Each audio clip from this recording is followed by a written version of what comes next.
You might remember last time, battling against 7 mind flayers.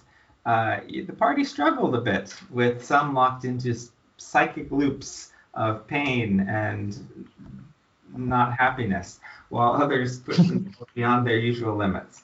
Marlena teleported away and was nearly killed and had her brain removed from her skull before defeating her own mind flayer.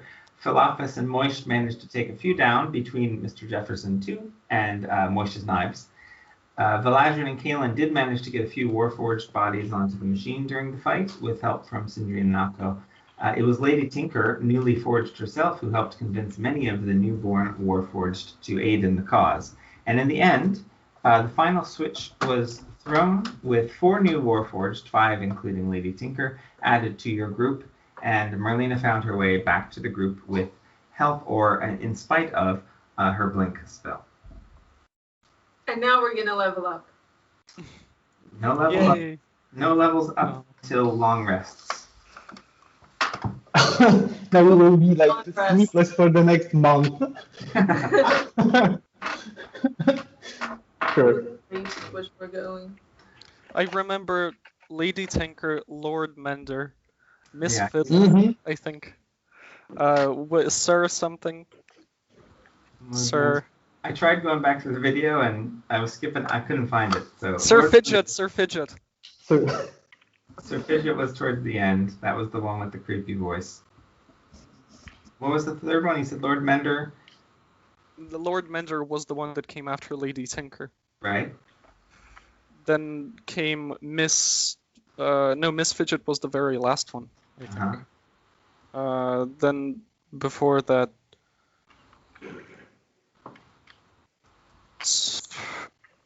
Well, I just said Sir Fiddle, right? No, Madam Fiddle. Madam Fiddle. Right? I should have written this down, honestly. Now, why didn't you write this down, Evan? I was giving you such wonderful names to use. Absolutely, but it literally was the heat of battle, and we'll see if they go for it or not. All right. All right. So, Wait, we can always do the same thing that the author of ReZero subtly did with the Ryuzus, because there are 4 Ryuzus, right? And they're called like Alma, Bilma, whatever, but it's actually just Japanese accent for like Alpha, Beta, Theta, Right. Omega. So just saying, suggestion. So the scene as it is everyone is kind of breathing heavily. Marlena comes running in the balcony kind of thing that overlooks the whole of the space you're in. The Lord Tinker and Lord Dekaneth and Kundarashta also rush in from the viewing platform. The rest of you are again in that moment of that was a lot. One of the Warforged, the one you've been calling Lord Mender, is like shorn. He's not shorn. Like he doesn't look physically damaged, but you can see him like flinging his head around at shadows, and he does not look healthy. He's carrying himself in a kind of a limping fashion, despite no outward signs of damage. Oh yeah, the first experience the poor guy had is being assaulted by the psychic energy. Yeah. So, Lady Tinker, the Moish addresses her. Could you perhaps rally your brethren and help us fight off the remaining invaders in the city? She floats down, and the rest of them as well. The one that's on the table is still sort of gauging and looking around himself. The rest of them, though, are kind of united in purpose, and she says, "Of course, we will help. We're not sure that is the best use of our services, though. Perhaps we should delve deeper." What are you suggesting? Kundarashta actually raises her voice at this stage and says, "I understand the sentiment to save Pyren. It is a wonderful city, but what we are encountering now is no more than the virus that attacks the body when someone with a virus gun is standing 2 blocks away. We I will see. continue to encounter these forces if we are not proactive, I think. You're right. We need to take out the root cause. Do you have any suggestions? What's your plan? They want us to go. Oh my, I'm blanking out on the name again. Oh my god. The guy, the Mind Flayer boss that's secretly half like a dark elf, or Dern. Dern. That's right. They are implying we should take out Dern because he is the one behind all of this. Yeah, no, I get the drift, but any ideas on how to do that? Well, presumably he is in the Underdark, so we head there. Right now, with all of our spell slots used up, You used We up should all of get a your rest. spell slots? Yeah. No, not all, but quite a lot, to be honest. Well, Do not mistake me. I have been less than useful in this battle we just fought, and I will We need to noticed. prepare. I will need to prepare myself more effectively. Truth be told, I did not to expect to encounter more than an experiment down here, as we had discussed before descending. But I would return to my home and gather my own artifacts, weapons, and things that would make me a more useful companion to you. Yeah, I think truth be told, we could use the same thing. We could use a night to gather our bearings and to get ready for the bigger battle. Dekana speaks up and says, well, we may not have a night, if truth be told. If reports of the lower city being attacked are true, then, well, the populace is under a great amount of stress, and our soldiers will be hard-pressed for hours and hours and hours. Every hour that we dally is one that we will not be... we will lose many citizens as a result.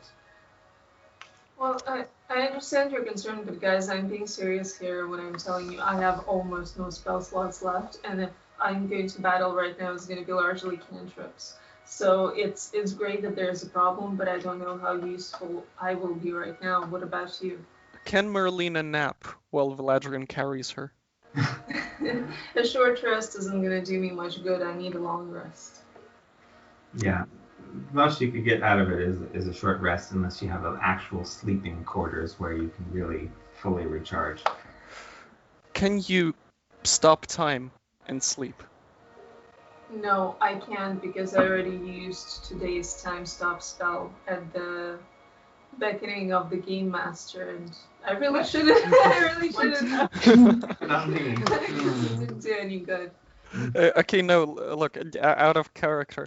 Yeah, using time stop probably fixed the previous mistake of teleporting a mind flayer away and letting go of him. Yeah. Well, yeah.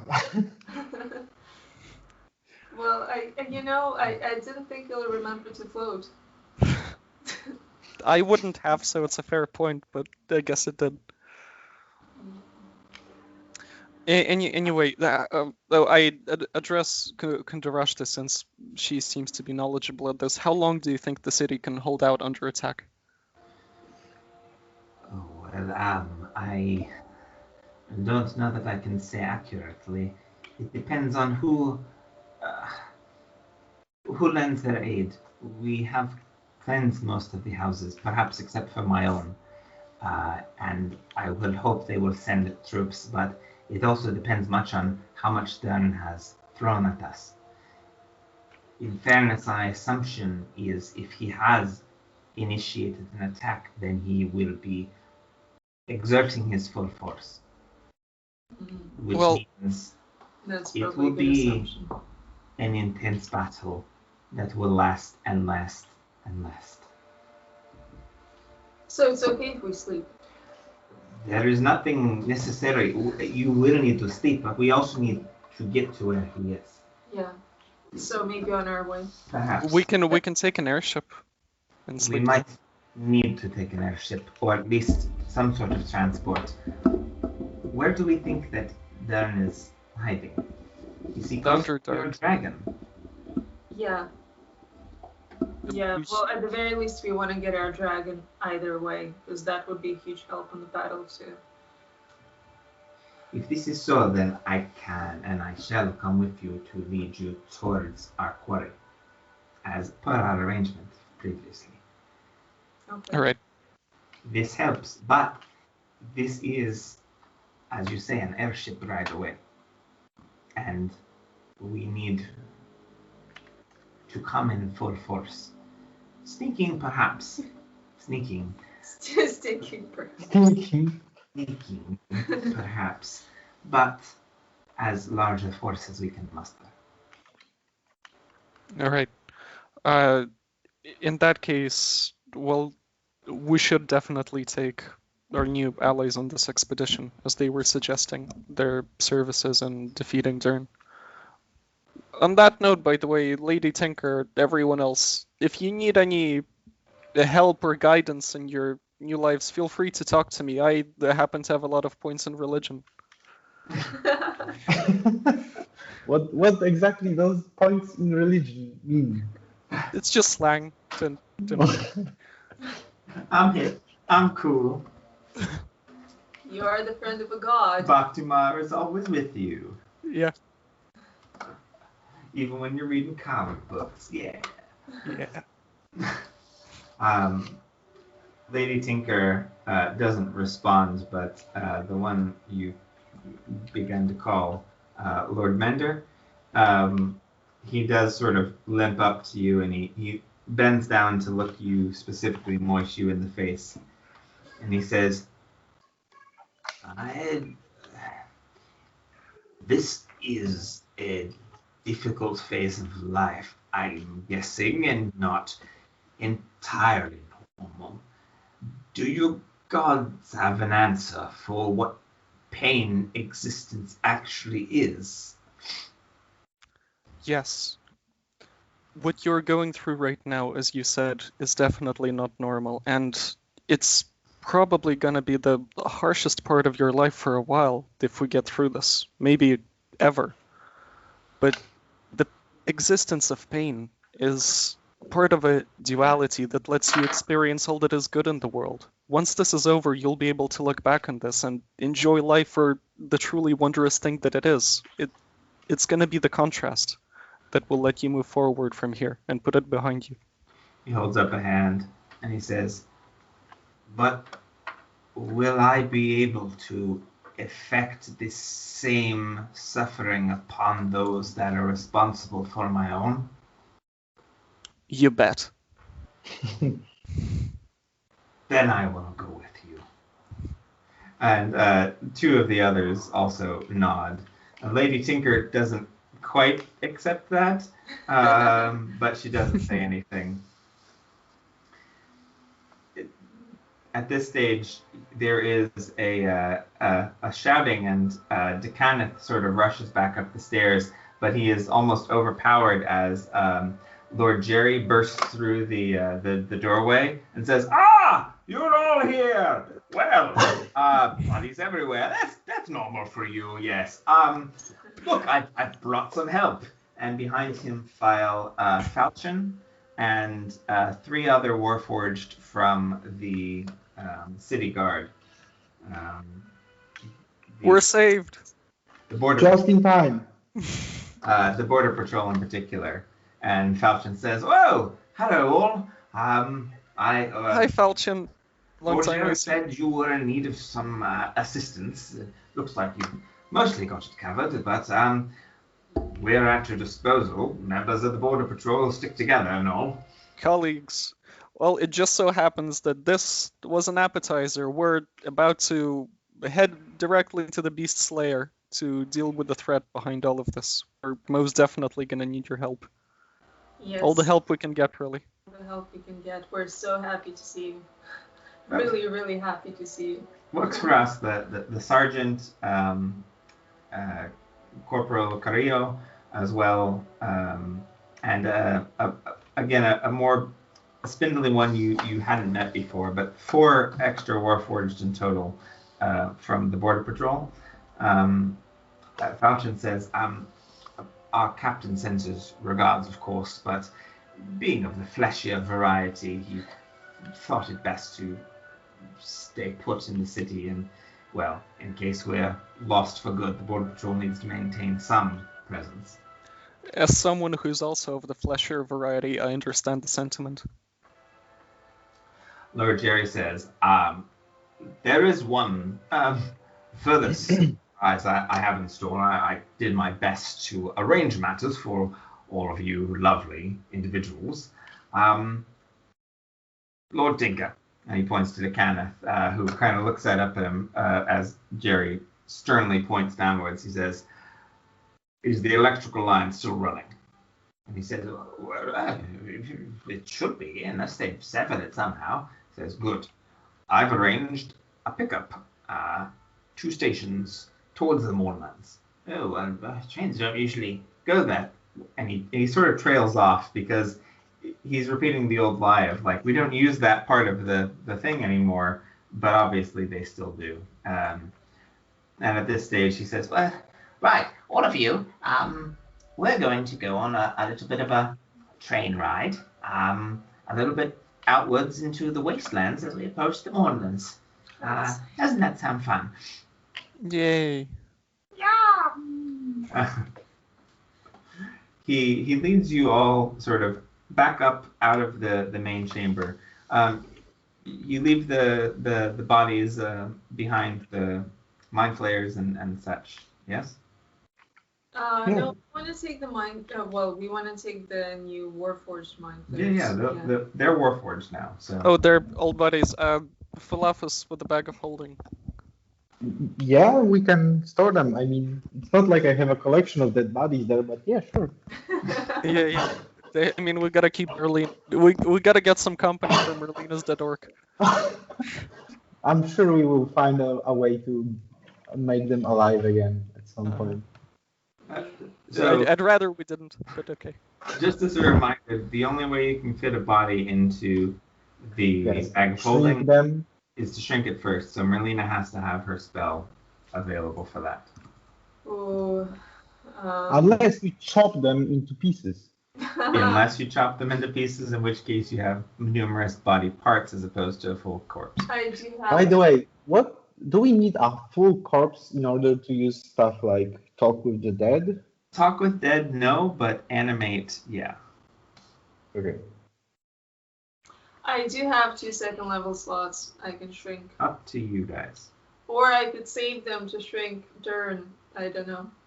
I mean, you're definitely gonna need to catch some sleep while we're raiding their ship. So I think you can use them now, right? And recover them later. Or how does it work for you, sorcerers? Okay, sure. I'll use them then. Valandrin says also, but if we want to, we can also harvest some things from these mind flayer bodies. Oh yeah, that's the idea. It's just, do we have the time to be doing it right now? Well, it's only going to take a bit of time. Kundarashta says, well, you have at least 2 hours because I need to get back up top and come back to you. Yeah, right. Let's do it. Moish gets going, takes out his favorite knife. He has 12, but he has a favorite. 12 knives, but this one it has a little nick next by the handle. In reality, Moish is like this round ball of a goblin with all of his knives and a pokey, like a hedgehog kind of. Yeah. No, wait, I know what I look like. He's got a chia pet thing going on where, because of his coat being how it is, he doesn't have sheaths for the knives. He just kind of pokes it in, and then it just kind of sticks there. 1 sec. All right. Who is making these checks? Moish looks like this, except he's a goblin. Let's see. I know that. I don't have to open it. By the name of it, I know how it looks like. Yep. No. By the way, that was my favorite character out of He's the whole everyone's show. favorite character, right? I know. I know.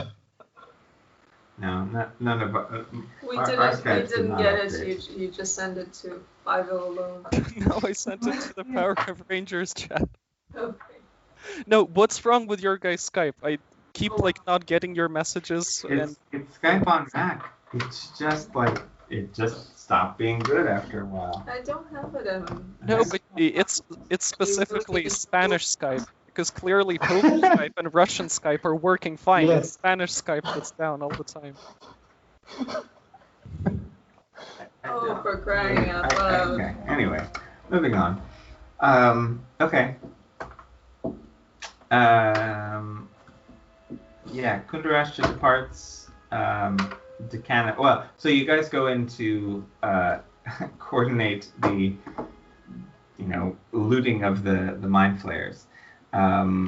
There's only 2 that are left, I think.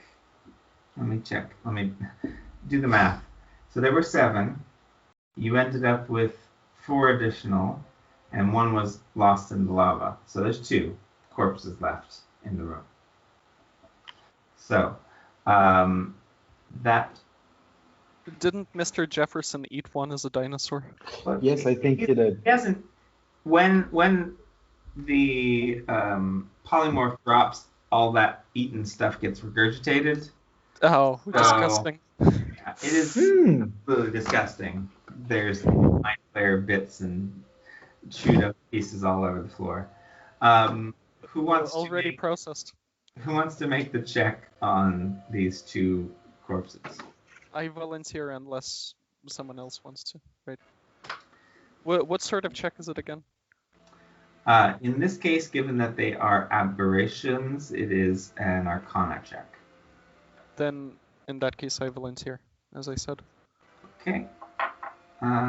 Any objections? No, but my score on Arcana is also good. Then we can take one each if you want. Sure. Alright. I roll 17 plus 5. Okay. The office. Wait, rolling. And I need to use the one from the page. Okay, so it's 22, sorry. Okay. So Oh, she's It's a competition now. competition now. Okay, yeah, there's no trouble. There's plenty of time. You've encountered mind flayers before. Neither of you have trouble sort of picking these things apart. What you do manage to achieve or pull out of here are so Moish, for you probably you're able to extract the heart from both of them, which is the heart can be used in a specific ritual, from your Arcana checks, to cast Plane Shift. It doesn't always work. It's very difficult, and potentially there's something else that's going on there, but you have 2 potential Plane Shift devices, but only will teleport 1 creature at a time. You also have the Mind Flayer brain itself, which by itself doesn't necessarily do anything, but if you preserve it, can let you use the Mind Blast ability, which kind of like freezes things in place.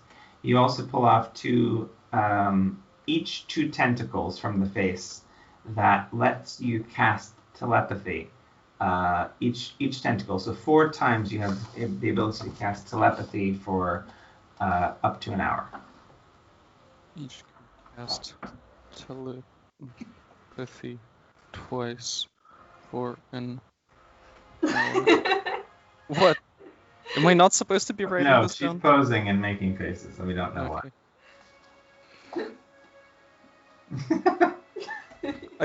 I didn't know if you were talking about Jane or Sophie. Sophie is falling asleep. Oh, alright, that narrows it down. Right, Mind Flayer hard casts Plane Shift. Mind Flayer brain, if preserved, can cast Mind Blast. 2 Mind Flayer tentacles each can cast telepathy twice for an hour. Correct. So you get two of those. 1 brain, 1 heart. For office, you get the I same. didn't turn off the camera. It just disappeared. Oh, by the way, Jane, I mean, Merlina, you're completely frozen. I think someone might have already cast Mind Blast I'm or not whatever. there, Evan. I haven't. Why do you think I'm posing and making faces? But you were. I'm It not. came in mind. Go back to Skype. I am on Skype. No. I am. Yes. I'm not on Skype, but I am. Oh boy. No Skype. It's She looks so serious, like she's frozen on my Skype. She looks like staring into the distance with determination. That's right. It's ever since I opened my DNZ, it froze everything. No, I actually see you perfectly. I What? even saw that it didn't froze for me. On her own screen, she sees all of us again in miniature. I'm gonna get a drink of water. So, on this note, I was gonna ask, how do you guys feel about Discord? Good, very good. It's like Skype, but better. Very good. Always I was using it since ever. I mean, that's what I use to game all the time when I'm playing with Eamon. Exactly. It's probably better. Ay. Should we try it sometime? Mm-hmm. Next week for sure. Yeah, we can try it next week. We can actually set up the time for like 20 minutes earlier to set it up. Yeah. Good idea. Okay. Let's do that. I don't know how well the recording will work, but yeah, it's better to give it a try. Okay. In any case. So with that in your possessions now, that only takes like 20 minutes. Decanath leads you away from that chamber, and just down the hallway, a little ways, not where Merlina went into the bit with the plates and platforms. You probably can still see you. What? I was pouring some tea, so I missed that. No, Jane is dancing and making faces, but I'm like, I think one of them at least can still see you. No, they can't. The continuing around the kind of underground space that they've set up here, Decanath leads you down a set of stairs in a darkened chamber, which then opens up into almost a platform of sorts. There is a powered down one of those vehicles that you've traveled in previously. He flicks a switch on the wall, and elemental runes start to glow, and these power symbols move, and throughout the room, the light transfers across the whole space and into this machine, this vehicle as well, which then lights up and glows. And it is one of these transportation pods that you've previously traveled in as well, and a track that goes offwards into the distance and the darkness. You're not sure exactly what. He says, well, this station is not really used anymore because the Mournlands being what they are, there's no reason, but it used to, and so we maintain it in our own degree. You can drop the act. No, it's no longer okay. an act. I know you know. But yes, well. And we know you know we know. And I know you know that you know that I know. I'm gonna go take a nap. Well, all right. In any case, yes, there is one of these, and it will be tight quarters for all the ones that you have, but it's powered up and ready to go. While you're waiting, Lord Jerry comes over to you, Merlina, and says, you know, I'm very grateful to you and your team and for all that you've done while you've been here. It's quite extraordinary, really. You're very welcome, and we are all very, very grateful to you for giving us our chance to shine and for your support in every way. You know, that is exactly what I'm most interested in. I've done my share of performances on the stage in life, but now as I get into my elder years, yes, I will still do the occasional performance and shine in my own role, but mostly I want to give others the chance to reach for the stars, yes? Oh, I think if you do, it's only through inspiration, Lord Jerry. You may call them elder years, but we all want to be like you so much. Well, Yes, well, I should hope not too much like me. And he sort of scratches at his chest hair that's ballooning out. Oh, you chunk of a man, you!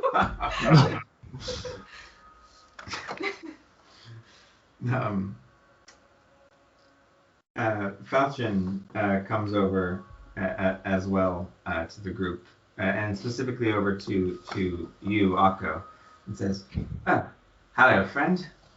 It has been some time. Yes, A few days, anyway. You've been up to quite a lot, I think. Yes? I have, yes. And how are you holding up? I'm good. Are you sure? Am I not supposed to be good?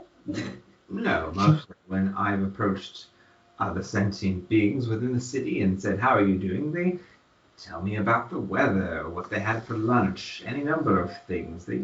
If they say good, they're generally hiding their true emotions. Moish whispers to Falchion she lost her friend Jennifer. Is this about Jennifer? Jeff! That's right! Jeff! Oh no, what have I done? Why are you guys stressing her out before battle? Jennifer. But anyway, I'm good, don't worry. All right, fair enough. I'm good. Don't worry. He goes over to make introductions in his sort of trying to be funny / sensitive kind of way to Lady Tinker and the others, who are much more even-keeled in nature and not as personable, and there's an awkward moment between them. In the meantime, the Lord Mender comes over also to you, Akko, and says, sorry to bother, but I'm told you have some capability in the healing arts. Oh, he's the one that's hurt? I'm pretty Oh, okay. injured. Let me look for a good spell. Wait, it's supposed to heal you.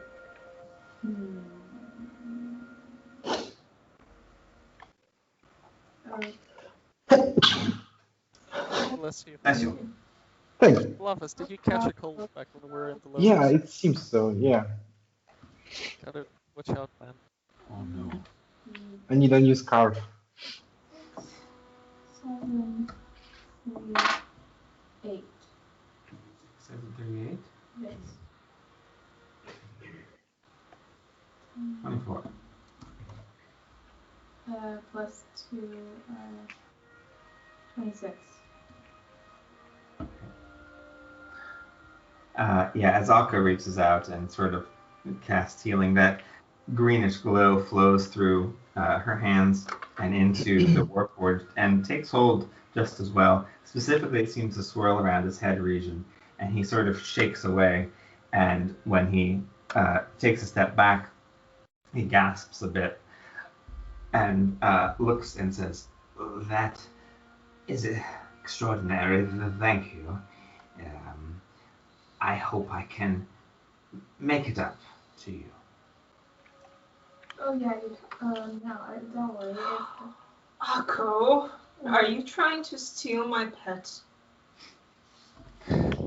He walks back over. Accidentally. I have dreamt about this for days. For days, young girl. I don't have the flu. I'm fine. Don't talk to me ever again. Oh, and I was trying to get you a boyfriend. What? I want a real boy.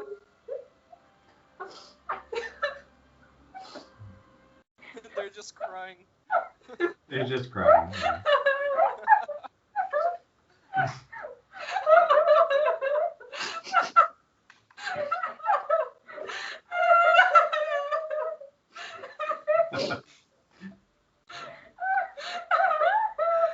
It's Stop, okay. can't I try to forgive see if I'm you. laughing. One of these days we'll both have boyfriends. No. Fine, you can have a girlfriend. I know. I know.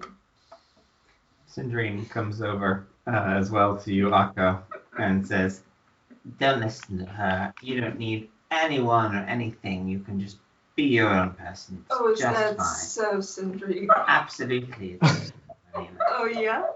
Words to live by. Interesting. Well, Interesting. Sindri, you look like you could use one. But Falafels does decades. look like a kicked puppy. For decades and decades, I have been just fine on my own. even as she's saying this, you can see like little blood leaking from the corner of her eye. She's twitching a bit as well, and she says, It's fine. She's hurt? "Oh yeah." Okay, so I heal. Level 4 cure wounds again. Don't heal. Let Falafus wipe off the blood from her face. Come I on. won't The do blood anything. isn't gonna disappear just because she is healed. I Doesn't don't Okay. need Anyone, and she wipes the blood off and All over smears her it down. face. Actually, I was just sure that I was quite sure it's just how her character works. She's not shedding tears; it's just blood. That's right. What? 21. 21 points. Yes. Okay. Yeah, it doesn't necessarily fully heal her, but the bleeding stops and the bloodshot in the eyes reduces a little bit. It helps. Sindri, I know I'm no man, but I'm really glad you let me into your life. I'm really glad to have a sister again. I know we'll never be as close as we could have been, but it's nice. Oh, It that's is. Elsa's I'm glad story. you're here. Melina, I appreciate it. You don't have to say anything. I do. You know what an awful bitch you could be. And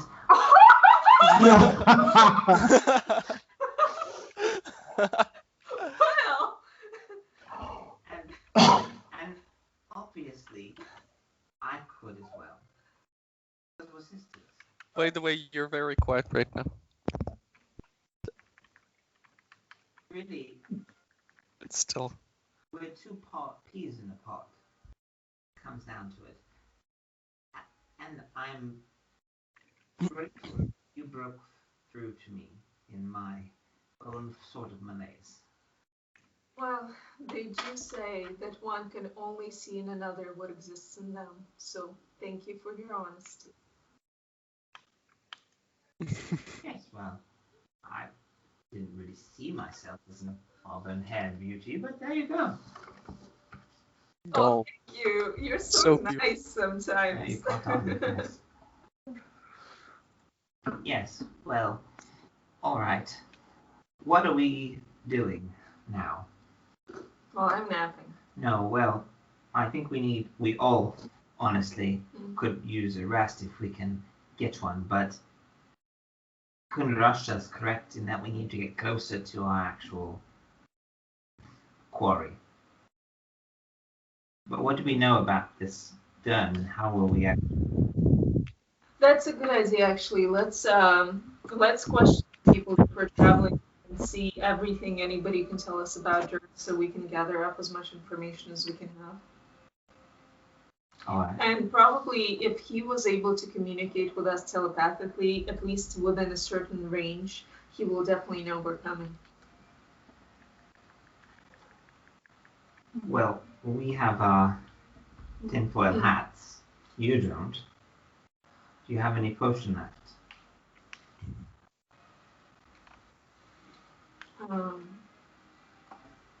Should I go buy a tinfoil hat? Will the shop still be standing? I can give you mine. No, you keep it, Akko. You keep it. Why? We don't have any more tinfoil hats, but we still have some newspapers that were purchased a while ago. We can make hats out of those. Yes. Which of us is the best at to serve as bait? Well, I am. Are you? Well, he contacted me. I know, Viladrin dressed as Kitty. No one can resist. I know. Valadrin says, "Oh look, I'm more than willing to put myself into. Somehow we don't doubt that. But at the same time, and he sort of flexes and says, I wouldn't want to be the one that attacks you all if I am turned in some way, right? Sure. Sure, Which one of us would the rest of us want to be attacked by? Merlina with 0 spell slots. I still have some. I'll still have some cantrips. I think maybe in that case Valadrin, because he mostly just uses his I arms. mostly have healing spells. No, I mean, unless Moisha's hiding, he's pretty squishy. Like, he can be taken out in 1 round. So maybe me? I don't know. Yeah, but you're really fast and you deal a lot of damage with your blows. I'm only fast if I steal something, and then I'm fast for 1 hour.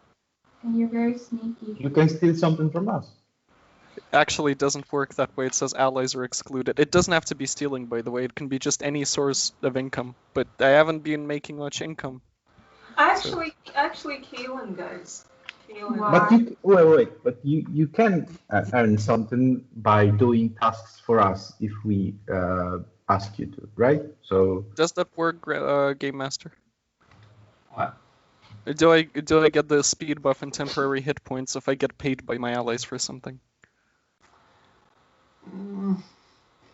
I mean, not based off of your previous arrangements, which were that you're working together. So, like, That's what I figured. It's just that this is very like situational. I think I've used it like twice in the entire campaign, and I've had it for like a year now. yeah, it's the equivalent of like you've signed an arrangement with your company to get profit share, and then your coworker specifically says, hey, I'm going to take some money off of that profit share and give it to you. It's like, yeah. Okay, but how about this? What does Falchion count? If I get Falchion to pay me 1 copper for some sort of like service. 1 copper, though. Technically, yes, as long as there is like an achievement involved, right? So just him tossing you a gold coin in the heat of battle isn't the same. You need to have, like, it's tied to your religious fervor. So there's an aspect of that to it where you have to have achieved it. So it has to be sincere. Yeah, if you can trick him into it or make an arrangement to achieve it, yeah. If it is just, I need you to have a bonus in battle. Right, how about this? While we're flying there, we're already flying in the airship, right? No. No. You guys are waiting in the station right now for Kundurashta to come back down to you. Alright, well, once we get on the airship, I'll get Falchion to play some dice games with me. Alright, well, yeah, feel free to request that. Maybe you can cast Grease and get inspired. During this time period, there really isn't much to do, so everyone can take a short rest, which means you can roll your hit dice. So in D&D Beyond, click short rest. Don't reset maximum HP, but use as many hit dice as you want, and then you can roll some of those to recover your actual hit dice. So Sindrine, for example, has 1d8 as their hit dice. I have those bard dice. I can't remember how they work. By the way, can I keep reading the book while we're taking the short rest? Yeah, Evan, can you keep reading the book? Yes.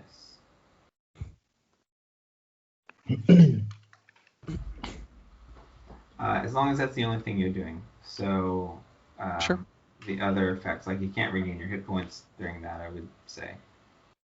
Yeah? No, so I can either regain my hit points or read the book. No, I don't. Correct. Alright, What's then I read fine. the book. 5 hit points won't matter too much. Okay, so Akko, yeah, if you click on short rest, yeah, it says you recover your channel divinity, which is nice. Also, then you have a 1d8 plus 2, and you have 13 of those at your current level to spend. So during a short rest, you can roll up to 13 times 1d8 plus 2 to recover hit points. Do you understand? Okay. So you choose how many it is. You can take as many short rests during a day as you want, actually, if you can find the space for it, but it avoids you sleeping. Marlena, you could do the same. Not then it's gonna freeze my Skype. Well, your Skype is already frozen. Yes, I can It's- confirm. It's gonna freeze the rest No, that's not true.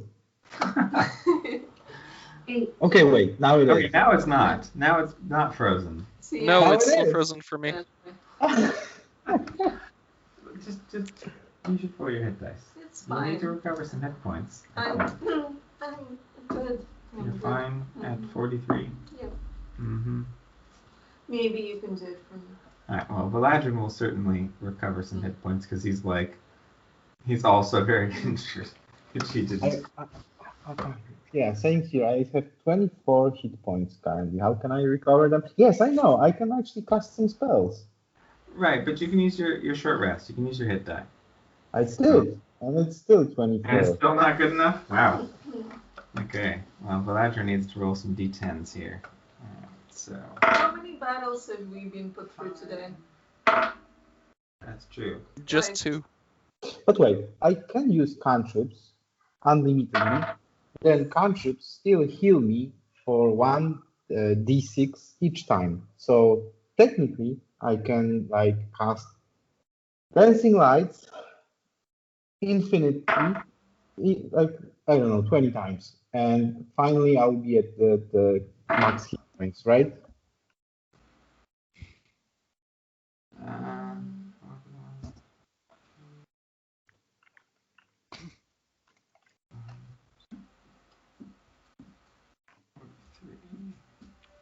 Hang on, Valadrin needs to do this. Sorry, I will pay attention to you in a second. Sure.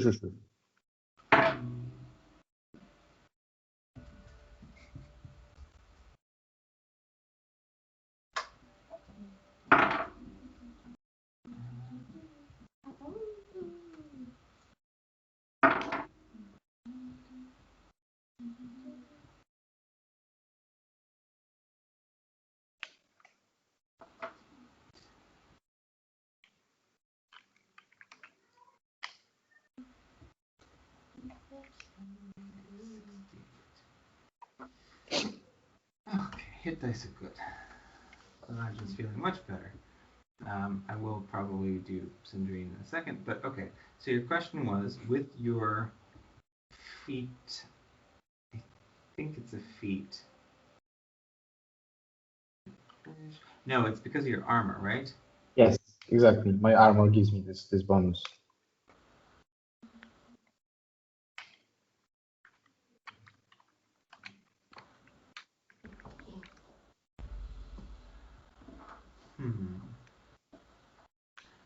I would say that a cantrip isn't a spell regarding that.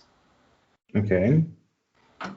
Again, the nature of such a magical garment would be you need to give something to get something, and if it is something you can cast perpetually, then it's not quite the same. I'll be casting Charm Person on whoever I'll meet from now on. Who do you cast it on? Whoever I will meet on my way, just to restore some points. Okay. I mean, yeah, the first one you meet is probably Moish. Okay, let's try it. I have like 5 first level slots, so Sure. I'll finally charm him. Okay, Moish, make a wisdom saving throw. Alright. My one weakness.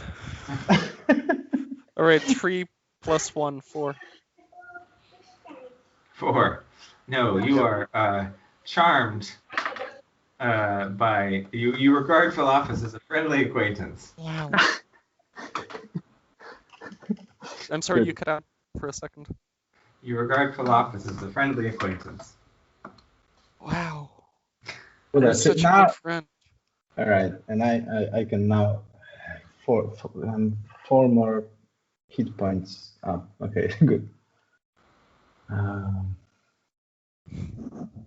All right, let's look for whoever else I can cast it. Should I just recast it on him? Can I? It's up to you. It lasts Okay, for an hour, but you can of course drop it.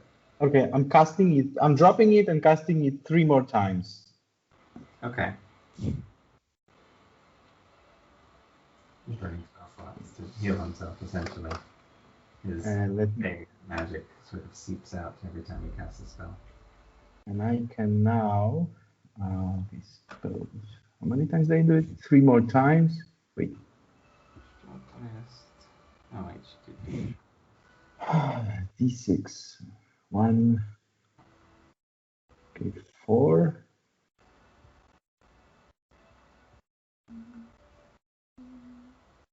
Or something's bugged. I roll only 4s. 10 more hit points. Okay, 38. That's fine. Alright. So, you're all sort of recovering, sitting around. Eventually, Gundurashta comes back in, and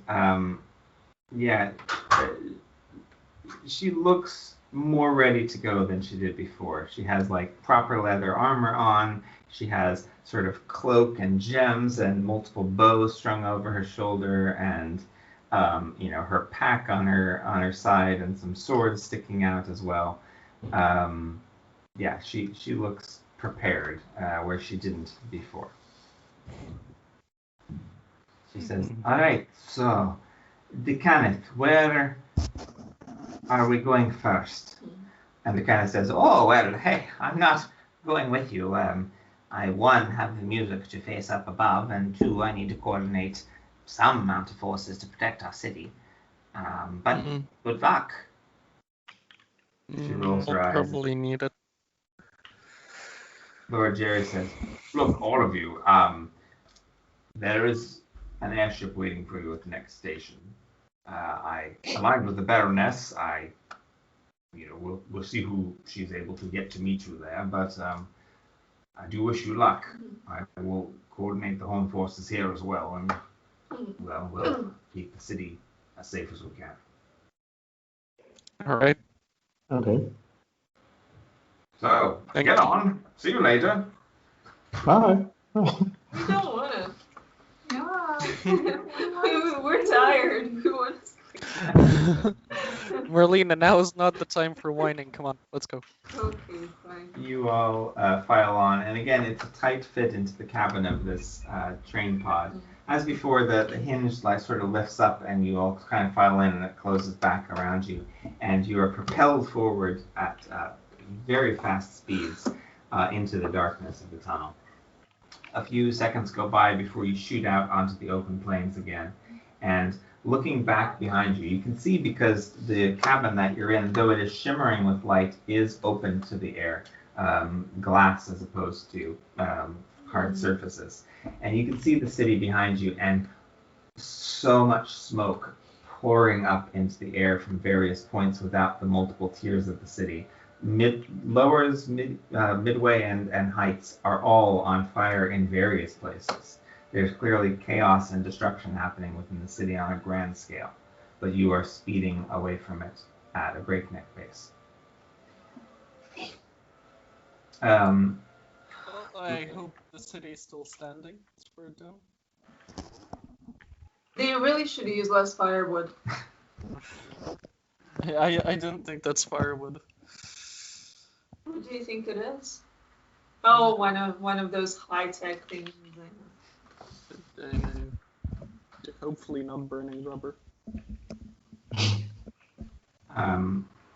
Gundurashta says, "Time will pass. We will eventually need to actually sleep. It's just that we should get to where we are going before we do so." Alright, how about we take shifts? Somebody keeps the watch well. Someone sleeps. Definitely will have to, but I think it will be a few hours before we're in that position. My suggestion would be we make camp just outside the entrance to the Underdark. Why? Well, for one, we need to get as close as possible. Yeah, but why can't we sleep while we're getting there? That seems like wasted time. And even as she's speaking, you arrive at the next station, and the electric train ride is sort of finished. She says, I think we will get there too quickly. Okay. At the most, you will get a few hours when we are on whatever the next form of transportation. Keelan, Yes? come here, you. What do you think? You're strong now, aren't you? You weigh a little more than me. Come, sit down. Sit down. Sit down. You sit down. I sit on his lap and I'm like, wake me up when we're there. Hey, yes. Shh, quiet, Keelan. No.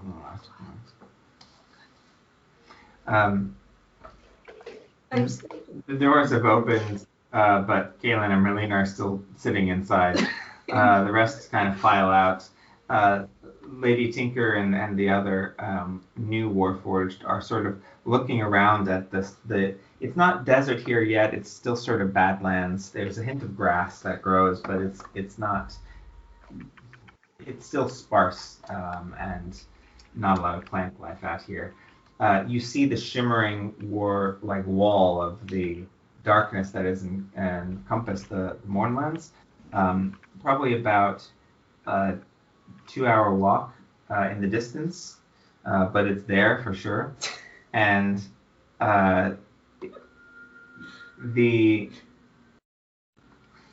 even from this distance, you think you should hear the city and you should hear the noise, but it is silent and calm, and the wind is just blowing casually through the space you're at. Stop it.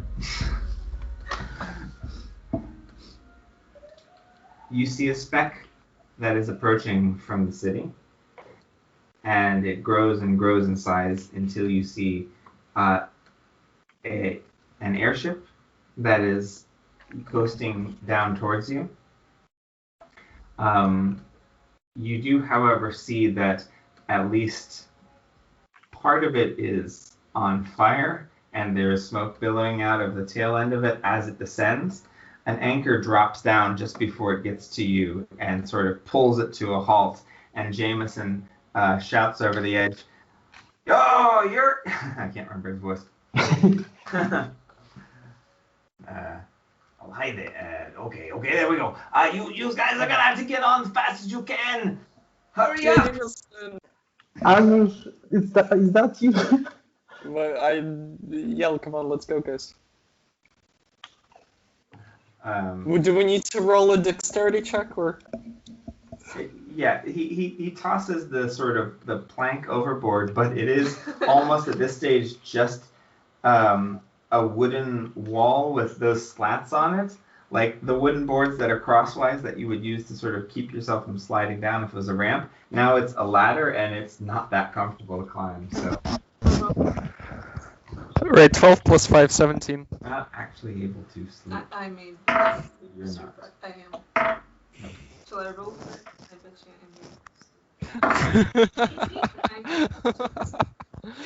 you yeah. In fairness, Evan, do not underestimate the capacity of falling asleep literally anywhere of a human being. Hey, look who's talking. No, I agree. I'm not underestimating that capacity. It's more about staying asleep, given everything that goes on. Morsh passed out from exhaustion after walking 100 meters and staying out for a whole day. Yeah, trust me. I don't necessarily disagree. I'm just saying that the what's happening now is Jameson is yelling and shouting and not getting close enough. So Kaylin literally has to run and jump and climb up. And the first time he attempts, he slips and falls to the ground. Yeah, so it's an athletics check for all of those that are climbing up onto the ship. 11.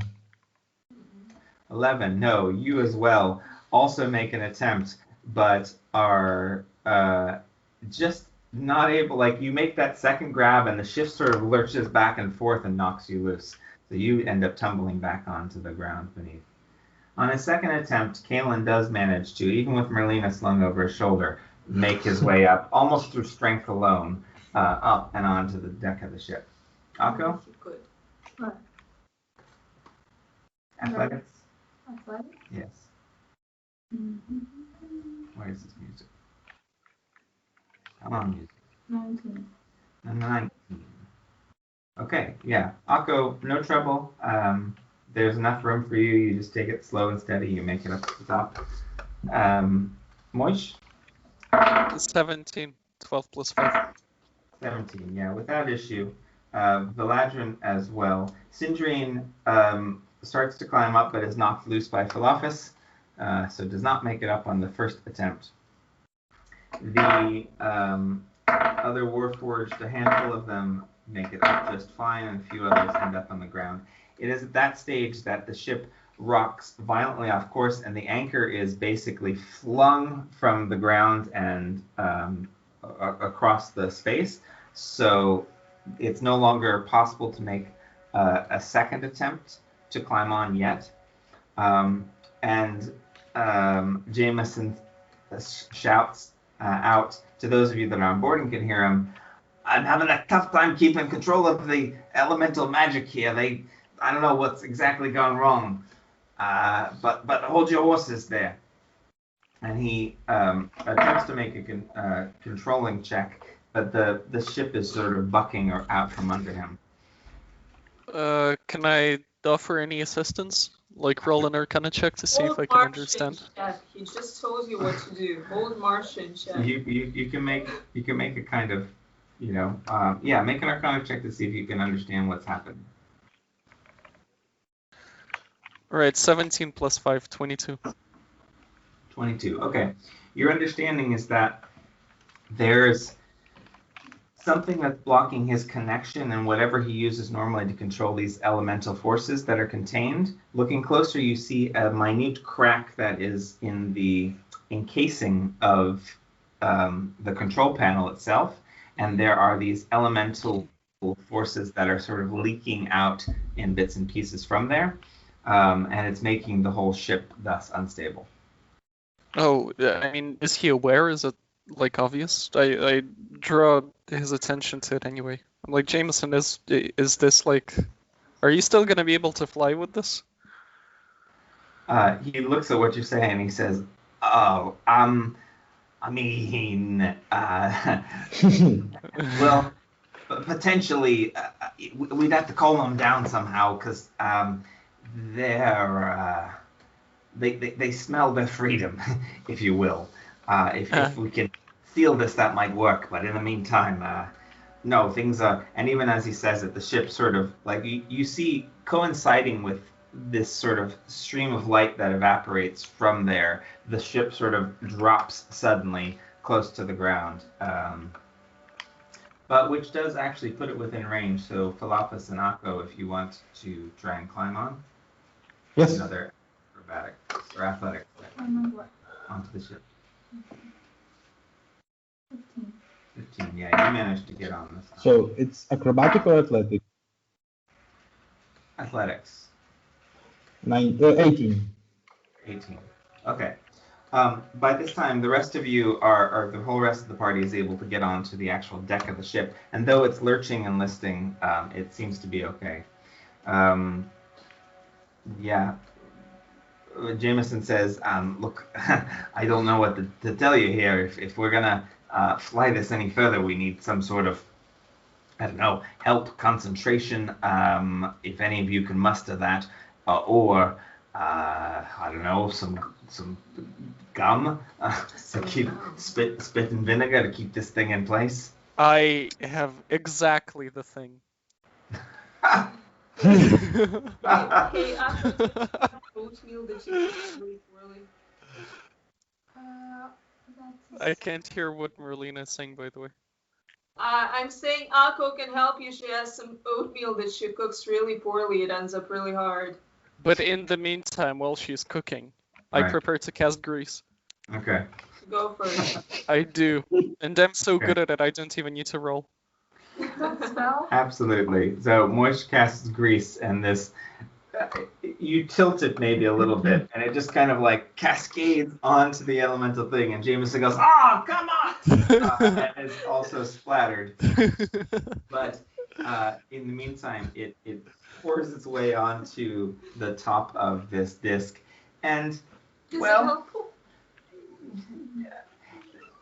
For the moment, the ship sort of stabilizes as there is a bit inside that again, that roiling ball. It doesn't have a way to get out for the time being.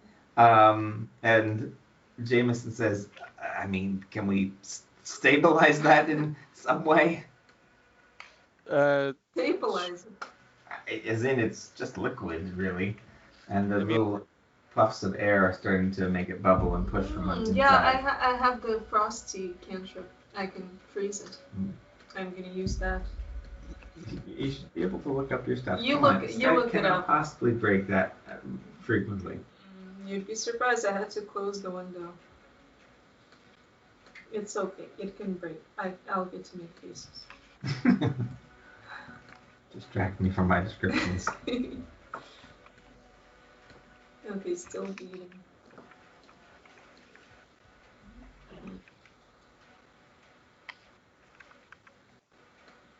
All right. So, We're waiting to see what I Marlena cast cast. creativity and water. That's what they want to know. Not necessarily.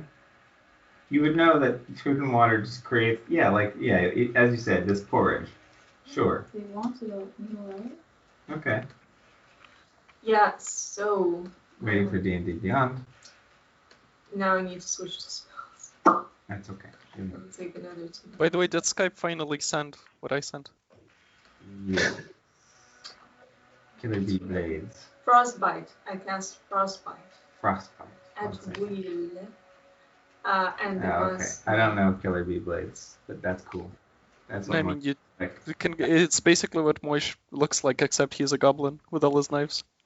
Got it. would it be at all helpful if I cast mending too?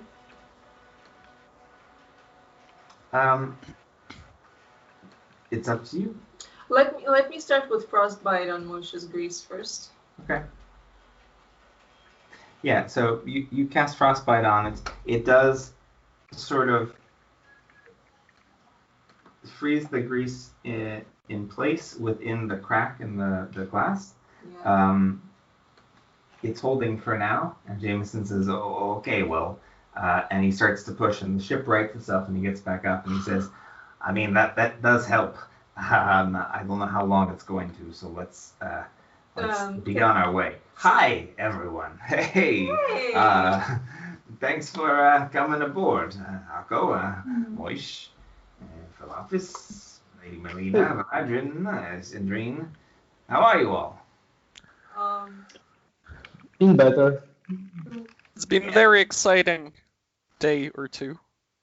So, Yeah, I feel like we just got running away from crazy mind players and attacking parties, and here we are. yeah. Yeah. So can I try mending now? Sure. Yeah, I try mending. Okay, so you cast mending, and yeah, sure enough, the glass, though it's cracked, begins to repair bit by bit, and it takes more than one spell, but that crack eventually pushes out the frozen grease and sort of seals it over, and the ship is contained. Darn it, I was sleeping though. Okay, I woke up. He says, "Look, where are we headed?"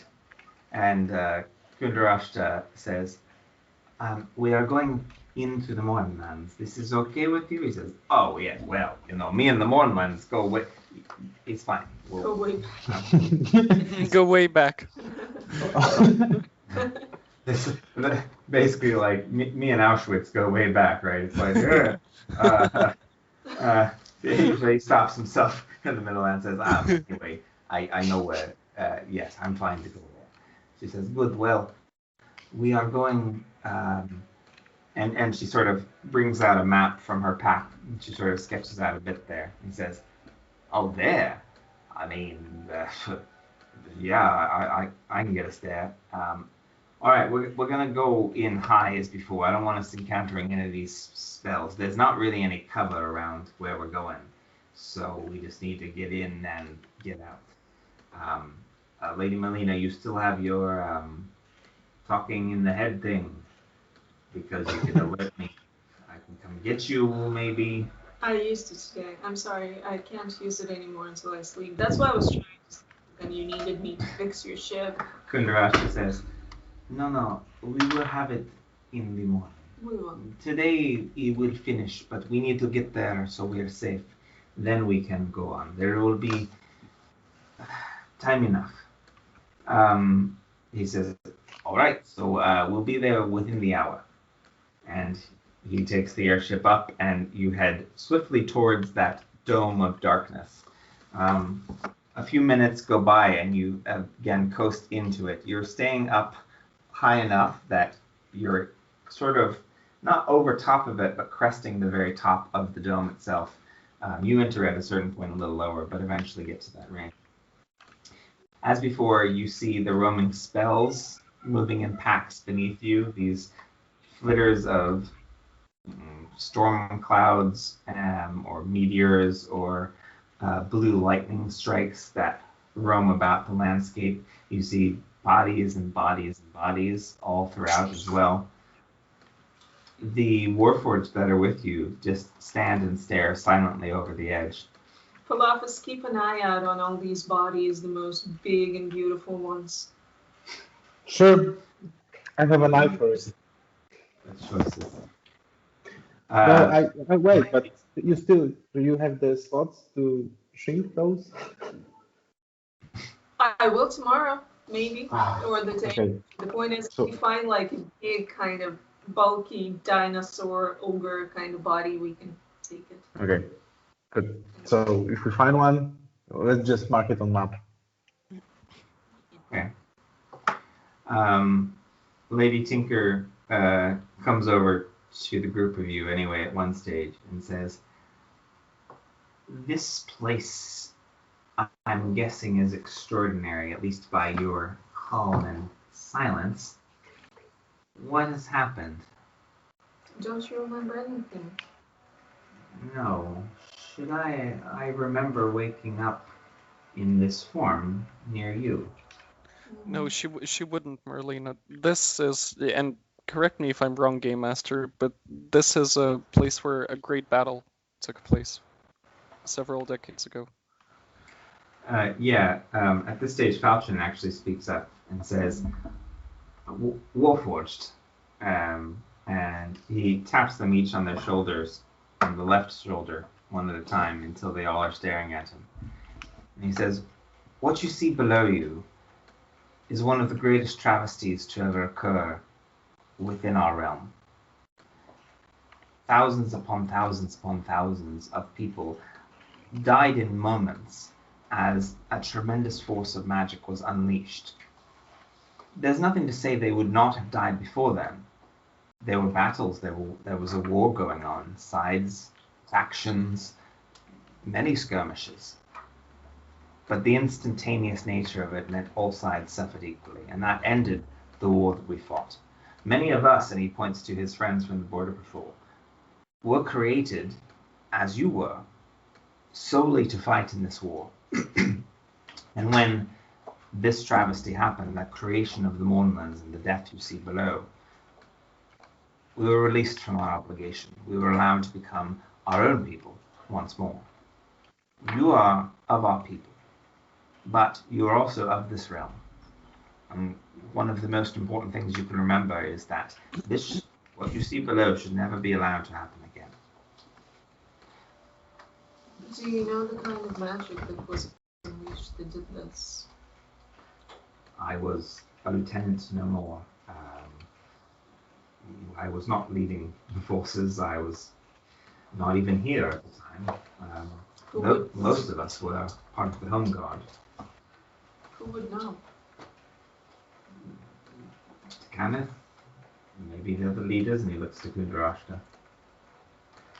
Kundarashta We all says, questioningly look at Kundarashta. "Sure." She bears the scrutiny. She keeps her shoulders straight. She looks at each of you in turn. She says, "I was one of the triumvirate when the war was happening, and I do regret some of my actions. I am informed now, I understand that many of these were part of the madness of Dern. that is not to say that petty jealousies and normal politics and struggles were not a part of it, but there was more to it. My understanding of what happened with the Mornons and how this was created was that a great weapon misfired. Something that was intended to perhaps pierce the barrier around us or destroy the city, large in scope, that Doomsday device. broke in some way, and the backlash of magic that occurred created what you see around us now.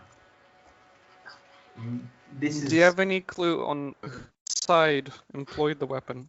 Is this something that we might have to deal with? no, not in our particular quest.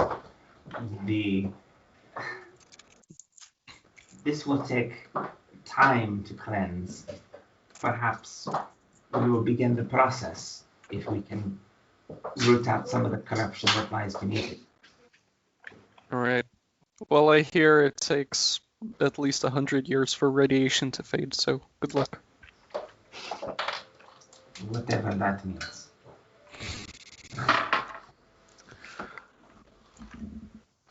In any case, the rest of the group seems subdued as you approach. Again, an hour or so goes by, and you find yourself coasting down. Philopus, along the way, you have seen a number of larger bodies, maybe some orcs and stuff. Nothing sort of super large stands out to you, like Okay. nothing giant necessarily. There are like stones that look to have been flung from some point and sort of skidded to a halt, and the wind hasn't touched the area. So their skid marks are still there, embedded in the sand. It's weird too. There are some places where the sand, you think that it's sand, but as you look closer, it glints off of the light, and actually, it is glass. That happens a few times as well, where you are looking and you think you're looking at one set of, you're closer to the ground than you expect, and there's, a boulder there, and some almost like maybe not even halflings, but like stick figures, like little twigs and sticks, and then your perspective shifts, and it's actually like part of a mountain, and these are bodies down there as well. The scope doesn't ease necessarily as you continue to go. In any case, you eventually find yourself coasting over what was once a riverbed. The land around it is broken and dried, but you can see the clear path that the river was taking and where it drained from a lake. But the lake as well is emptied. The bowl of it just desiccated and dried and barren. But at the very center of it, in a sort of mound and a tower that reaches up, there is a broken spire. Whatever it was probably reached the surface of the lake and went down below, but now that has been sheared away and knocked loose by one of these flinging boulders as well. And so there's just a jagged spike of stone and rock that comes up maybe 45, 50 feet from the base of this lake basin. Jameson takes you over top of that area and says, okay, Gudrashta, are you going in to the tower or the base, or what's the deal? She says, well, my guess is access will be faster through the tower itself. So, yes, leave us there. Okay, well, rope ladder, so it is. And he brings But them over. still, and says, are we going in through? Are we going on top of the tower or to the base of the tower? on top. And yeah, you see there is a sort of staircase.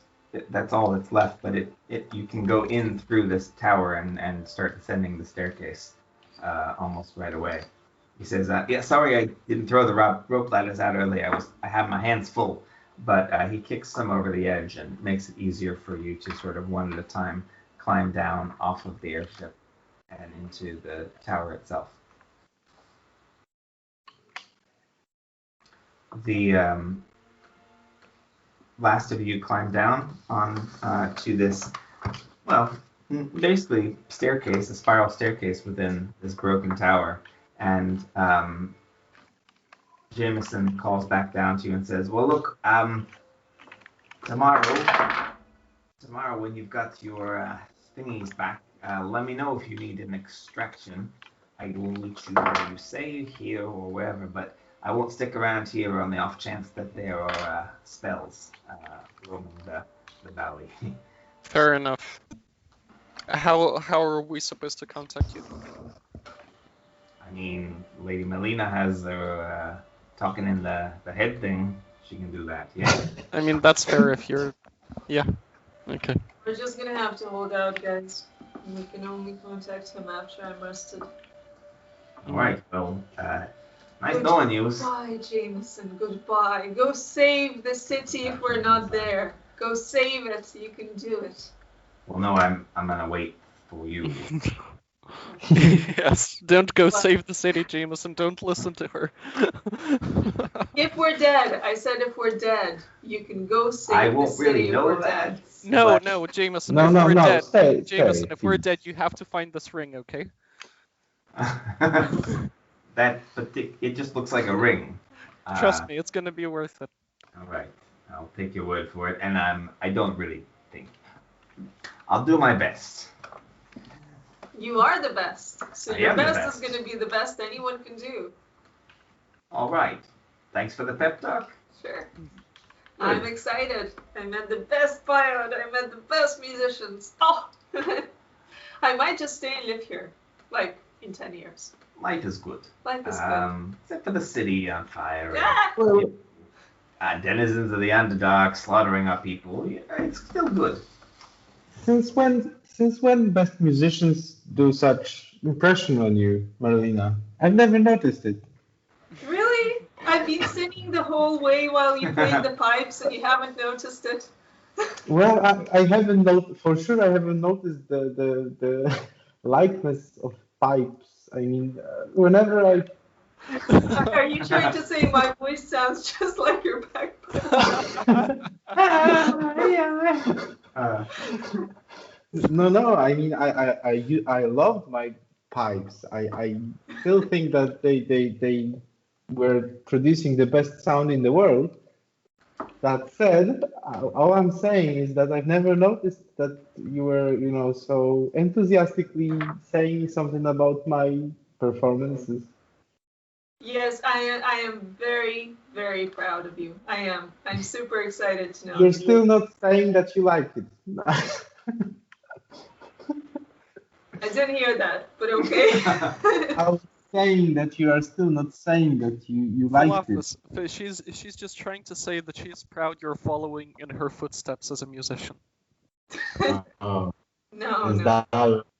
No, Okay. that's not what I'm saying. I'm thinking now in my life, there's like these two great musicians. One of them is Lord Jerry, and the other one is Philafis, and nobody can beat that. One day, Moish, I will count you among them. Take some lessons. Oh, all right, of course, sure. Jameson is just floating there awkwardly above during that, and he says, "Okay, well, I'm gonna go. Bye." And he sort of takes the airship off and away, and you are left more or less stranded out in the middle of absolutely nowhere. It's daytime. Just how we like it. It's sunset has already occurred as you've been escaping the city and doing all the stuff you've done.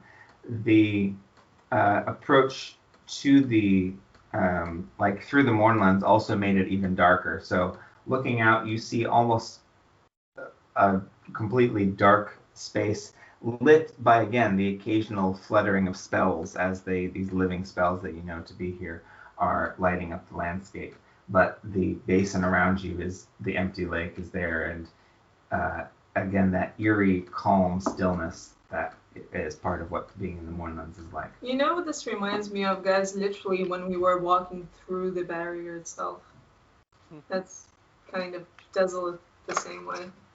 I mean, maybe. Wait, you think it's dangerous for us to be here? Like, are we gonna get contaminated by whatever wiped out the fighting armies? No, no chance. Yeah, no chance. You're probably right. Nothing to worry about. Let's go, guys. Let's find a place to rest. Moish, you know what your problem is? You always overthink things. Yeah, I've been trying not to. Kundrasha says, let us go a little downwards. Before this was, and as you're descending the steps, she sort of narrates, before the catastrophe, this was a known entrance to the Underdark, but generally safer than some. Dern has always been a presence in our land. As long as we have had recorded history, we have remembered that he is there managing the forces of the Underdark, kept at bay by tacit agreements towards peace. But here was a friendlier atmosphere. No mind flayers, no twisted creations of Dern. Here the dark elves themselves lived and came to the surface to make trade with us. In the middle of this lake. Dark elves? Yes. Those elves that dwell beneath the surface all times. They do not like daylight. They do not like, well, there aren't many of them left lately. But there were some small communities, and this was one of their strongholds. I think that we can at least find accommodation below if we continue on. Alright. Do you know anything about Jern, any special weaknesses that could be helpful in the coming battle? Since he's been a presence in your life for a lot longer than ours. He's been like a story for his entire life, and for centuries before that, probably. He hasn't been a presence exactly, right? Yeah. True, but Dern is...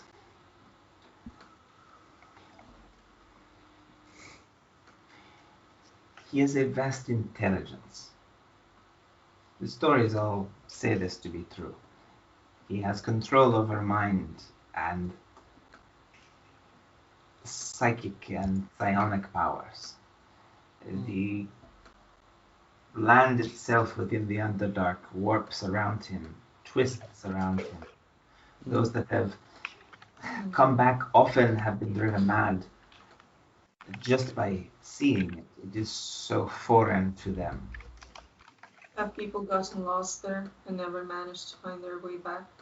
Or we wouldn't know if that was what exactly happened or they were taken. But yes, many have not come back from expeditions.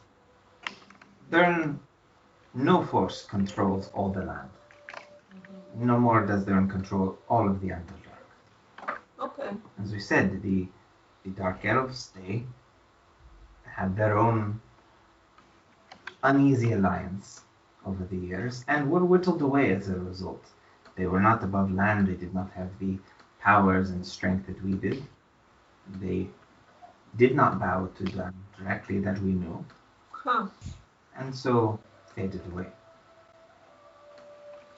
Sounds like we could learn a few things from those dark elves about how they managed to keep their own even with diminishing numbers for so long. Perhaps we will find something. I know not.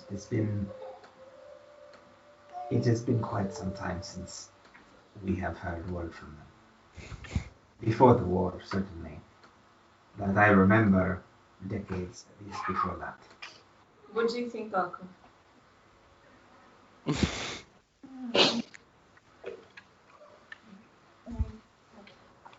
I can't hear Akko. She says it's sad.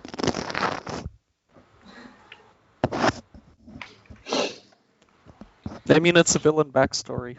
Those tend to be. You descend for a while, and eventually you come into more or less a courtyard.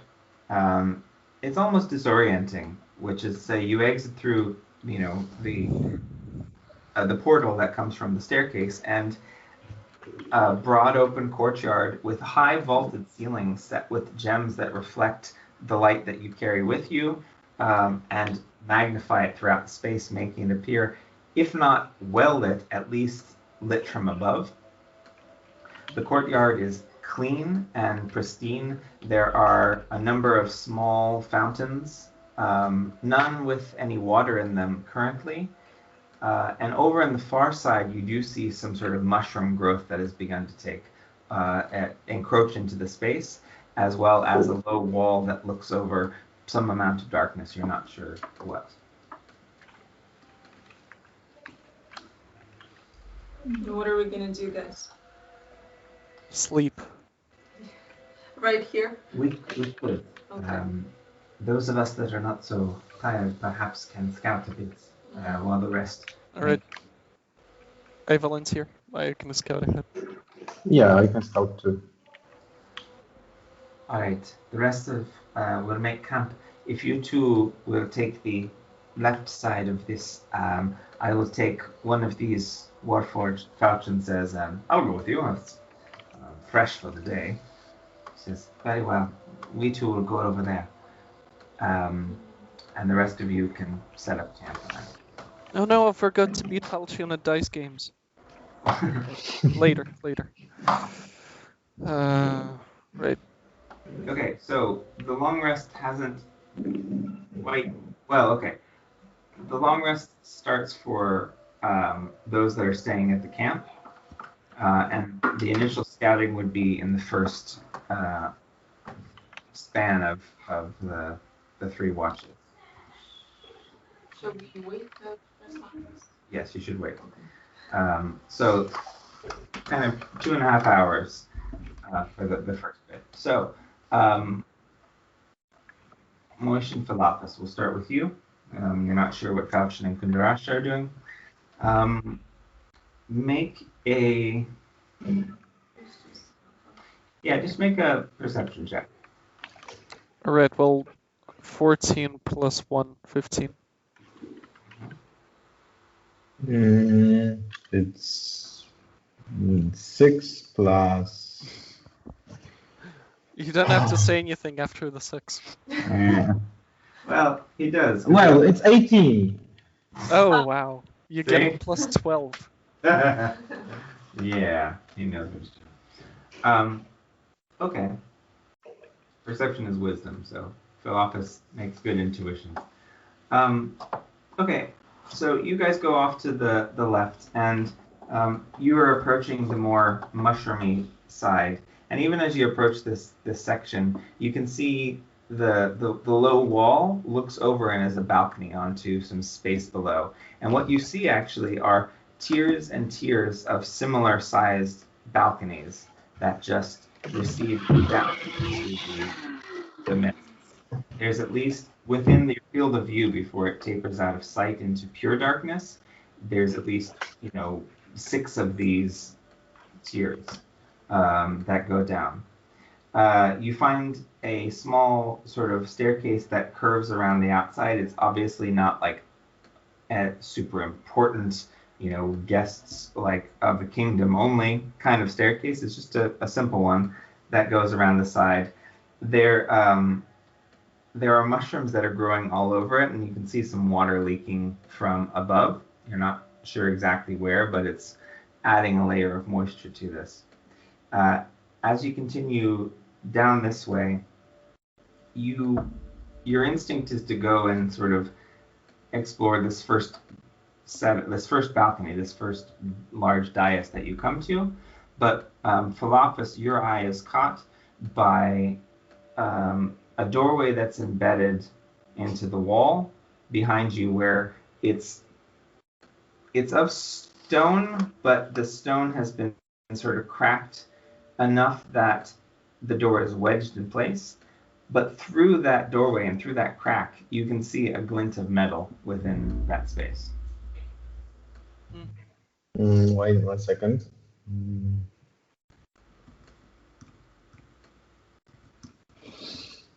I'm just thinking if casting True Seeing would matter here Do you somehow. see something, Philophus? Because I don't. Yes, you see here there's this crack, and I pointed. Uh-huh. Yeah. So it I seems like don't see there's some. anything. All right, let me just cast True Seeing. Alright. True sight. Yeah. Oh, and I casted only on one person. Sure, I casted Moish. Oh, do I see anything now? Okay. Sure. Let me read the spell just to see what it does. I don't know what it is. True seeing. Spell gives as they actually are. Secret doors into the ethereal plane. Okay. So, Philophus, in order to cast that, you do need to mark off 25 gold worth of your powder. Powder? Oh, Dragon Lord. shard Your, dust? your dragon dust, which is Right. so now you have what, 3/4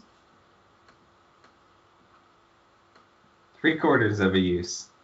No, then no. No.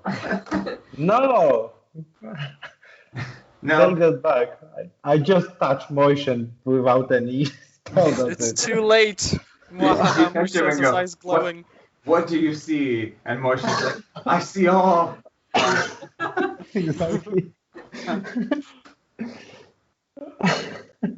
Okay. Um, So that's fine. If you don't have the ointment made from mushroom powder, saffron, and fat, with like I need to 25 prepare. gold worth, then you could have used that as a material component. It's only because it's a high level spell. For the lower ones, we don't pay that much attention to, but for Yeah. Okay. I need to do some shoppings beforehand next time. okay. So can I reach that particular metal, or can I try to Yeah, investigate you further? almost missed it because it was kind of right by where you were, actually. So if you're looking through, do you want to sort of reach in and grab it, or do you want to investigate further? Investigate further first. Okay, roll an investigation check then. Sure. So it's natural 20 plus my 12, so it's 32. 32, okay. You peer around from multiple angles, and you are, again, it's glinting metal, but there's two things that pop out to you at once. One is that the metal is just a very small disc, and even though the lighting makes it look like it's deep in, it actually is only a couple of inches behind the hole in the rock. The other thing you notice while you're kind of gently looking around the area is that the area around that pulses slightly as well. The rock itself just gives a little, almost an organic twitch as you're examining it. Hmm. Kill it with fire. No, I think about reaching it actually. Alright, better you than me. Go for it. Yeah, sure. Moish, if I'll die, just carry my body in my bag around, okay? Sure. Yeah. I still have the ring. And then if think it's only- we put you in the ring, you can at least talk to Marlena when she casts the spell. Sure. All right. I'll try to reach it. Okay, so you reach in to grab the bit of metal. Yes. Okay.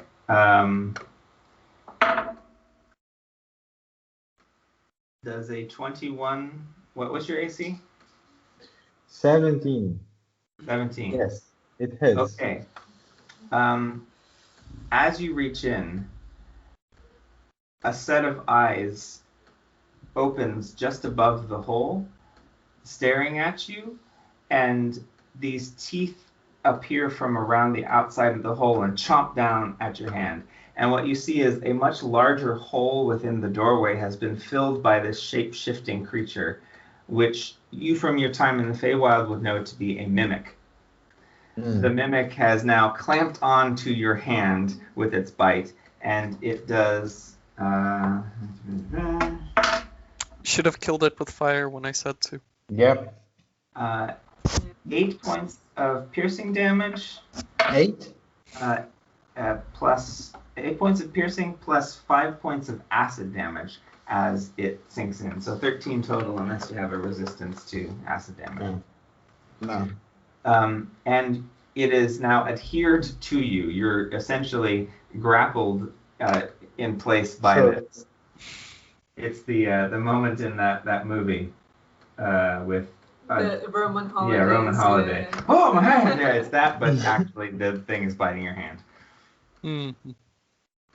Falanka screams out Moishin, and the rest. The Moish screams out louder. So.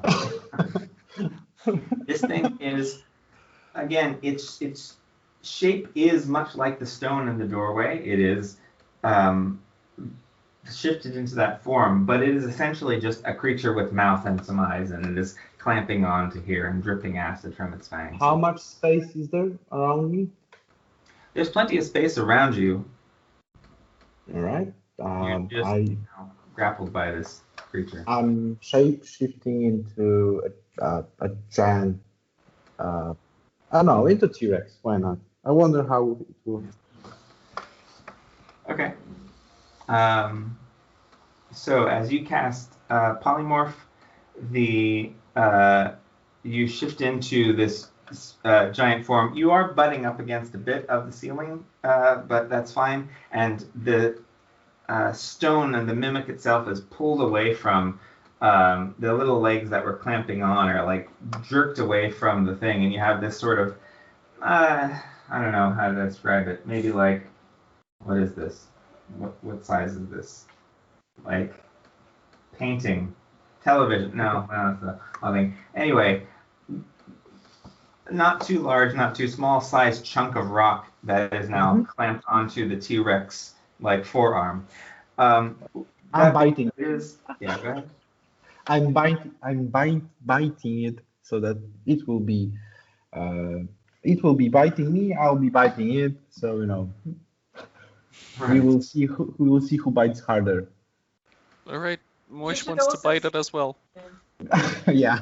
No, I'm joking. Okay, I stab it if I can. Moish, you can Bite stab. him. Right.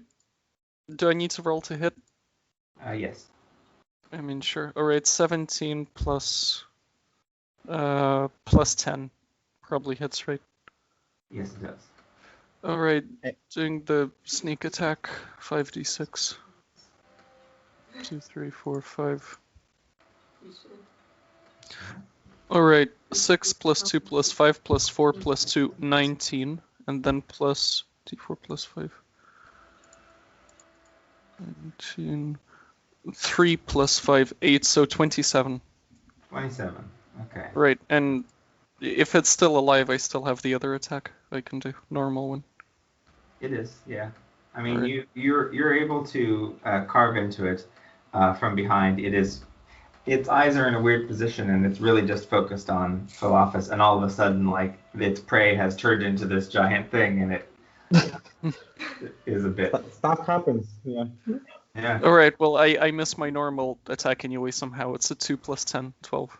12. we do your roll initiative. We Yeah. did initiative, but it's just you polymorphed. Moish went now the mimic.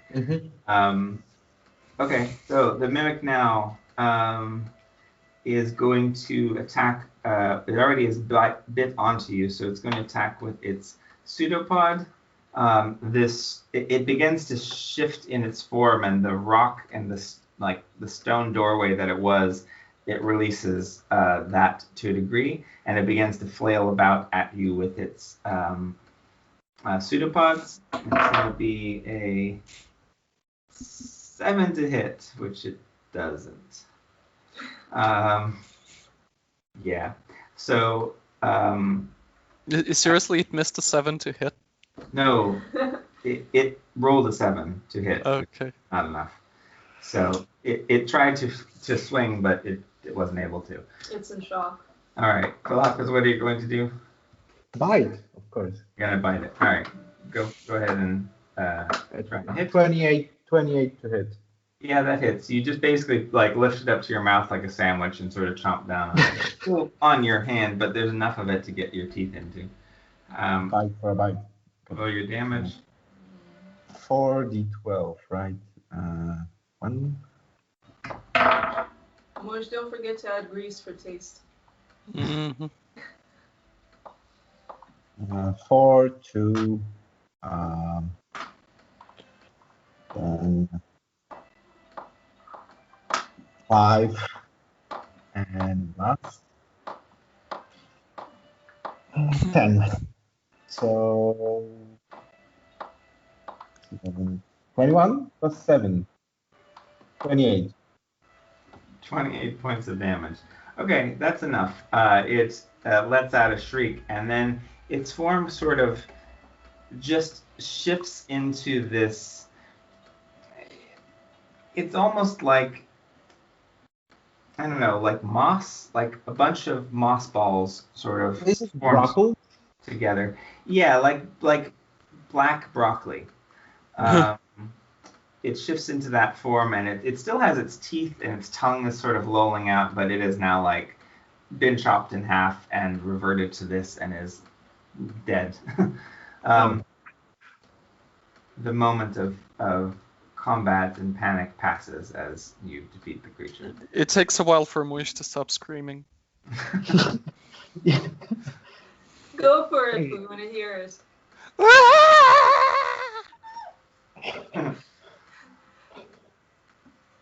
Right, I shift back. Okay. Yeah. So as you calm down, you shift back. The creature is as deceased.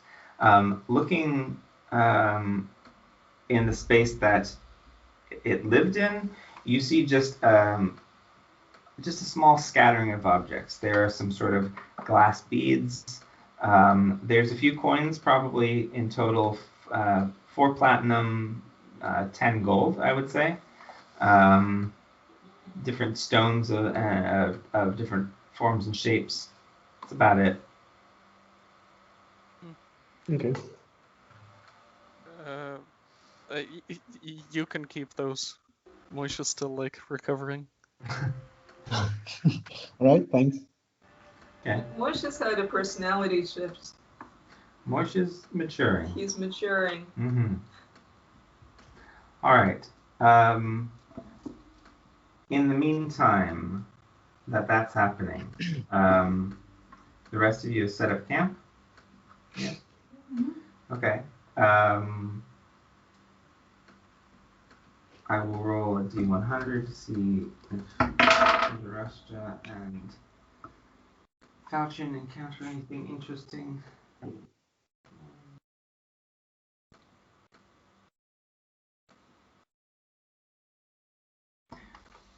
Okay. Midway through all of this, you do hear the screams and yeah, I mean, what do you? Can we roll to see if we sleep through them in order to get our sleep? If you're already trying to sleep, then yes, you Okay. wouldn't really pay attention to that. Is anyone, or who did you assign to keep watch on the camp during this time? Kaylin? Sure. Elijah? Sure. I don't know. I just. Marlena just passed out. That's fine. Yeah. Sure. Yes. Yeah. Kaylin, yeah, of course. Nako, are you going to keep watch? What are you going to do? Okay, I'm gonna heal Kaylin and then go back. He says, Aku, honestly, it isn't necessary. We'll be fine. Too late. Right. She's got the spell slot. She's going to recover it at anyone Appreciate after it. she sleeps. While you're doing that, make a perception check. 7 perception. What? 4. 4 points of healing to Kaylin. No, for perception. For perception. Kaylin as well. You're so in the moment there that neither of you are paying any attention to what's going on. Like someone Four. singing in the background. It's fine. Pretty much. Well, they must be having a good time. They're singing. It's a mad party.